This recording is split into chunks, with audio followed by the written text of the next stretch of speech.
we constantly get asked about our brewing space here at the Malt Miller. Exactly why we built it the way that we did, what systems we use, and actually how often we actually use it. In this video, I'm going to give you a complete walkthrough of our brew school here at the Malt Miller. Also, we're going to be giving away a money can't buy prize, so stick around till the end.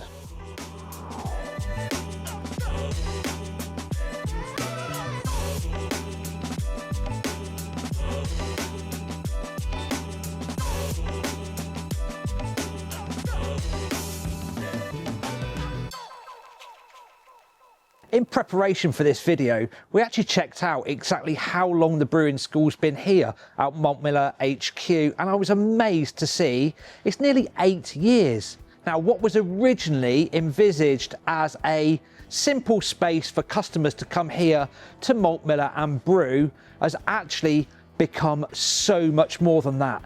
It's a real integral part of day-to-day life here at the Malt Miller. As you can see behind me, we've got 4 brewing stations set up, ready for customers to come here to Malt Miller and brew. But actually the space is more than that. We use it constantly. And as you can probably imagine, we have products coming into us the whole time that we need to test and experiment. This is exactly where we do it. We use it to produce a lot of our YouTube content, and actually we've got a brew on today. We've got 60 litres in a G70 that we're producing for a future video. You've seen countless all grain recipes on the Malt Miller website. Yes, they have all been developed here in our brew school, and we have had hundreds of customers come here to learn how to brew. So as you can see, this area works really, really hard for the Malt Miller. Let's take a closer look at exactly how we've designed it. When we built this space, we built it around the Grainfather G30. Now we did that because back then it was head and shoulders above anything else all in one system based that was around at the time. And actually it's still a really relevant product now, plus with the onset of the G40 and the G70 that we can also use in this space. We knew that we wanted to use a gravity-based system along with the Grainfathers, and we also knew that we wanted to have it in place the whole time so it could stay out without having to be taken down or put away. Now there was many important things that we had to consider in the design, but the main ones were the delivery of water, the power requirement, and also the drainage. It was really important that the 4 stations were completely independent. We needed to be able to fill with water, and we needed to power, and we needed the drainage independent to each brew station. At the core of that was power, and we knew that we needed it to be ultra reliable. That's why we put in a 20 amp circuit for each brewing system, meaning that we could run both the sparge water heater and the brewing system at the same time without anything tripping out. We also wanted independent water delivery for the sparge water heaters and for the brewing systems. So we have one main feed that comes into the building, and that services 2 lines. One line that fills the brewing systems and one line that fills the sparge waters. One thing that I'm really pleased that we put in was the John Guest SpeedFit fittings that are connecting our hard copper pipe. Now it means that we can actually move the copper piping around and direct it to exactly where we need the water to fill the sparge water heaters. All of our water outlets are individually controlled by these stainless steel quarter-turn ball valves. Now we use these because they are ultra reliable and super simple to use. Our sparge water heaters sit on this wooden mount that we've designed and made. There's a couple of features here. The top surface has actually got a milled out section, so the sparge water heater sits solid and can't be pushed off.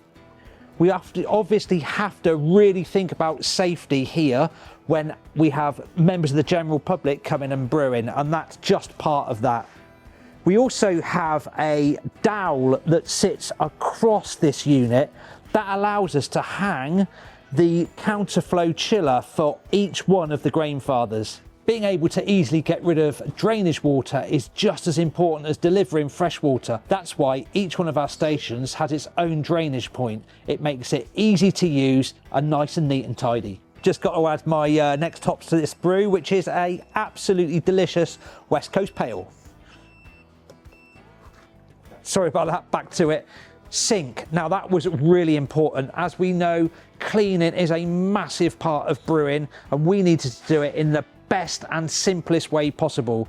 That's why we've got a large stainless steel sink, big draining board, and we've also got a spray head tap and copious amounts of hot water on hand to make sure we can clean down properly after each brew. So for those of you that haven't been to Malt Miller, actually you might be surprised to know that we're on a mezzanine here. We're actually upstairs. So it was hugely important that we tanked the floor. Those of you that know me or have brewed with me know that I can be a nightmare with splashing water, flooding the place, and we didn't want any disasters with water getting from up here down there. As Malt Miller develops and as brewing systems developed, we've had to make a few upgrades along the way, one of which being our commando sockets. Now we run our G40 and G70s from commando sockets to their inbuilt C15 sockets. As I said earlier, we need complete reliability whilst you're running our brew schools, and this really helps. Speaking of power, we've also added a couple of 32 amp commando sockets. Now that's when we're running our bigger systems, such as our 3 vessel with 2 6 kilowatt elements. As you can see, we've also got a bank of 13 amp sockets. Now we tend to use this end of the brew school for our fermentation process. So that means we need power for our glycol chillers, fermentation chambers, and also some of our fermenters. We've got a stainless steel table here in this section of the brewing school. Now we use the stainless steel table, we know it's flat so we can weigh out water salts and chemicals, and it's stainless steel so when we spill those chemicals, which we will, they're easily cleaned up. Well, we wanted 1046 and actually we got 1046 in our West Coast Pale, which I'm delighted about. Now, one of the things that I'm actually super proud about because I made myself is our scaffold plank bench. Actually, this separates the brew school from our other space where we do a few meetings and most of our filming. I actually really went to town on this bench, made up of 3 scaffold planks. I gave them a bit of a sand down. I then beat them as hard as I could with a length of chain. I got a blowtorch and I scorched it where I could. A bit of a layer of wax, a scrub off. I added some pin legs and actually it sat here for the last 8 or so years, and actually it works a treat. It gives enough space for each person when we're on our brew day to put all of their ingredients, water treatment chemicals and all the bits and pieces you need on a brew day. You've had the opportunity to purchase brew day experiences at the Malt Miller for quite some time now, but we are now offering something different. This is a one-off opportunity for 4 lucky people to come and brew here at Malt Miller HQ with me and the Malt Miller team. We're going to make this a super special exclusive event just for you. You're going to have a full tour of the facility. We'll have beers on tap all day. We'll have food on tap all day. You can even bring your own beers and share it with the other people that have won the competition. We're going to be brewing an individual recipe. You remember the community designing our English IPA? Yes, well, we're going to be doing that again. So check out our socials so that you can be part of the recipe development. If you want to enter the competition, you're going to need to be available on Saturday, the 19th of September. So my wort's transferring into the fermenter. It's smelling absolutely awesome and I cannot wait to share this recipe with you.